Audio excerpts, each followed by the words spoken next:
আতঙ্কের পরিবেশ থেকে সাধারণ মানুষকে বার করতে ব্যর্থ হয়েছিল ইলেকশন কমিশন, যেটা এইবারে করেছে এবং কাউন্টিং, মানে আমরা এখনো দৃঢ়ভাবে বিশ্বাস করি গতবার কাউন্টিংয়ে খেলা হবে, সব থেকে বড় খেলা কাউন্টিংয়ে হয়েছিল, অনেক ম্যানিপুলেশন হয়েছিল এখান থেকে বেরিয়ে গিয়ে, এবং এই পুলিশ অফিসাররাই কিন্তু এই সিস্টেমগুলো বানিয়েছিল। এবার যে ইলেকশন কমিশন যে স্টেপসগুলো নিয়েছে দেখবেন তাতে গিয়ে কোনোভাবেই দাঁত ফোটাতে পারেনি, মানে একটা করে এরা প্ল্যানিং করেছে, ইলেকশন কমিশন তার কাউন্টার প্ল্যানিং নিয়েছে। এই জন্য প্রত্যেক 2-3 দিন ছাড়া ছাড়া ঠিক লাস্ট মোমেন্টে একটা করে নতুন অর্ডার ইস্যু করেছে। ফলে এবারের ইলেকশনটা মোটামুটি বলতে পারেন যে এই যে মানুষের গণতন্ত্রের জয় হয়েছে, মানুষ ভোট দিতে পেরেছে, এর ম্যান অফ দ্য ম্যাচ কিন্তু নির্বাচন কমিশন।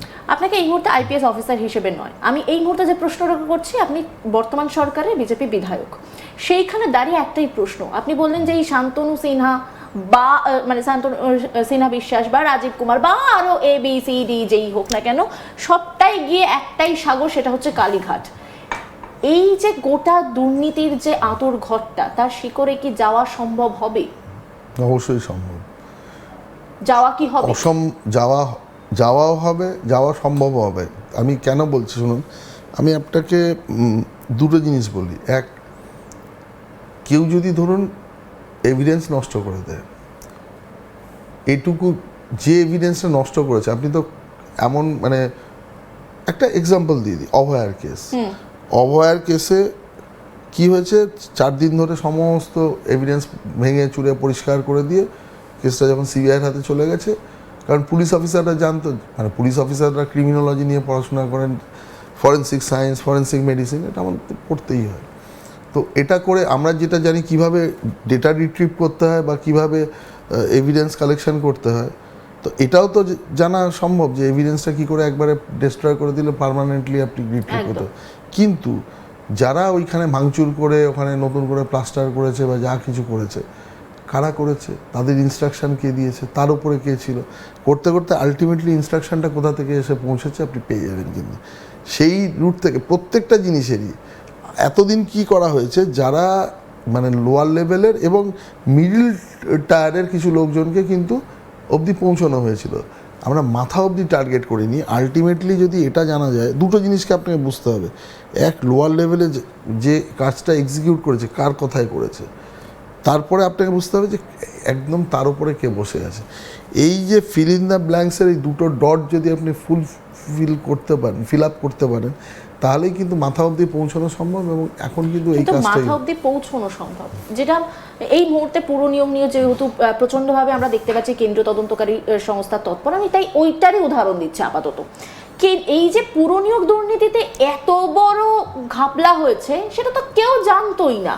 জানা কবে গেল না, শিক্ষক নিয়োগ দুর্নীতির তদন্ত করতে গেল, অয়নশীলের নাম এলো, অয়নশীলের ওখানে যাওয়া হলো, একটা ছোট্ট চিরকুট পাওয়া গেল। মানে সেই চিরকুটটা না পাওয়া গেলে হয়তো জানা যেত না, বা জানতেও অনেকটা সময় লেগে যেত। এইরকম ভাবে কোনো না কোনো একটা বিষয়ের যখন তদন্ত চলছে, হয়তো কোথাও গিয়ে একটা ছোট্ট ছোট্ট এভিডেন্স পাওয়া যাচ্ছে, তখন গিয়ে দেখা যাচ্ছে বাবা ওখানে হাত দিলেও দেখা যাচ্ছে পাহাড় প্রমাণ একটা দুর্নীতি। এরমভাবে যদি একের পর এক পাহাড় প্রমাণ দুর্নীতি সামনে আসতে শুরু করে, সেটা সামাল দিতে কতটা সময় যাবে? সময় তো যাবে। এই তদন্তগুলো কিন্তু খুব মানে ন্যাচারাল কোনো তদন্ত নয়। এগুলোর মধ্যে অনেক কিছু যেখানে ফাইন্যান্সিয়াল স্ক্যাম ইনভলভ হয়, তার ইন্টারস্টেট বা ইন্টারন্যাশনাল র্যামিফিকেশান থাকে, সেগুলো ডেটাগুলো রিট্রিভ করে নিয়ে আসা একটু কষ্টসাধ্য ব্যাপার। সেক্ষেত্রে আমরা ফরেন্সিক, সেটা কি এই সরকার করবে? শেষ পর্যন্ত দেখে ছাড়বে?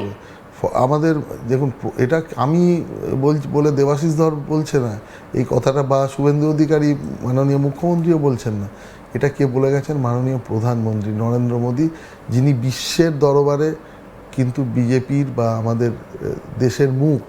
উনি বলেছিলেন যে প্রত্যেকটা জিনিসের আমরা হিসাব করে রেখেছি, প্রত্যেকটা জিনিস কিন্তু আমরা প্রত্যেকটা জিনিসের হিসেব হবে।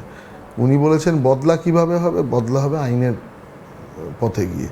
তো এই স্টেপগুলো ভীষণ ইম্পর্টেন্ট। আপনারা দেখছেন যেটা, হ্যাঁ এটা ঘটনা যে ইনফ্রাস্ট্রাকচার যেটা আছে সেটা খুব হয়তো তার সাথে সামঞ্জস্য করে কতটা চলতে পারবে সেটা এখন দেখার। দুটো জিনিস আছে, এক তো সিবিআইডি যেগুলো করছে সেগুলোর আউটকাম কিছুদিনের মধ্যেই পেয়ে যাবেন। 2 নম্বর হচ্ছে নতুন নতুন যে ব্যাপারগুলো বেরোচ্ছে, স্টেট বা সিআইডি এতদিন যে কাজ করেনি নন ফাংশনাল ছিল, এবার কিন্তু ফাংশনাল হয়ে উঠবে। একই অফিসার দেখবেন যে মানে মোটামুটি 15 বছর ধরে, মানে যার নামে এতদিন ধরে অভিযোগ ছিল আজকে তাকেই দেখা যাবে একবারে দামাং মোড়ে। শুধু তার অভিযোগ ছিল বলে তাই নয়, এরকম 80% অফিসার রয়ে গেছে যাদেরকে কোনো দায়িত্ব দেওয়া হয়নি, যাদের কোনো, তারা কিন্তু অফিসার হিসাবেও খুব খারাপ নন, যথেষ্ট তার মধ্যে দক্ষতা আছে, এবং তাকে কিন্তু কোনোদিন ব্যবহারও করা হয়নি, এবং তাকে কোনোদিন তার সাহায্য চাওয়া তো দূরের কথা, তাকে কোনোদিন কোনো কাজ করতে দেওয়া হয়নি। এরকম 80% মানে আইপিএস অফিসার থেকে আরম্ভ করে নিচুতলার যারা মানে ডিএসপি, ইন্সপেক্টর, সাব ইন্সপেক্টররা রয়েছেন, এরা কিন্তু সত্যিকারের কোনোদিন সুযোগ পাননি। আপনি দেখবেন এই অফিসাররাই কতটা দক্ষ হয়ে ওঠে, এবং এদেরকে যদি একটু পিছন থেকে পুশ দেওয়া হয়, এরা যথেষ্ট ভালো কাজ করবেন বলে আমরা আশা করছি। এবং এতদিন কাজ না করার জন্য কি করে এভিডেন্সকে ধামাচাপা দেওয়া যেত এবং বিরোধীদের কিভাবে কেসে জড়ানো যেত, এই দুটো কাজ করা হয়েছে।